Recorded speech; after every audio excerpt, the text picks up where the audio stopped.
ዛሬ ማለት ነው ቅድም ድብር ብሎኝ ቁጭ ብዬ የሶስት ስቶሪ ያየውኝ ላይክ ያደረኩ ነበር። አንድ ጓደኛ ይሄ ሰሞኑን ወጥ የሆነው እንድፎ ዳቦ አለ አይደለ? ጋግራው በጣም ያምራል። አይቼ ላይክ አረኩላትና ምን አለች መሰላችሁ? ቆይ ግን አንቺ ለምንድን ነው ይሄን ዳቦ ያልጋገርሽው? አንቺ ብቻ እኮ ነሽ የቀረሽው አለችኝ።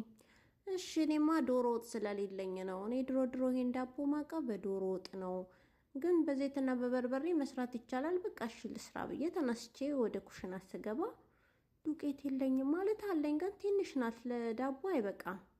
ከዛ አሰብኩኝ በዚች በዱቄት ምን ልስራ? በቃ አንደኛ እንደሆነ ለስራ ተነሳስቻለሁ አልኩና ሳስብ ትዝ ሲለኝ ከረመዳን የተረፈ ቴምር ነበረኝ፣ ግን ደግሞ ጠላ ጠምቅበታለሁ ብዬ ነበር ያስቀመጥኩት።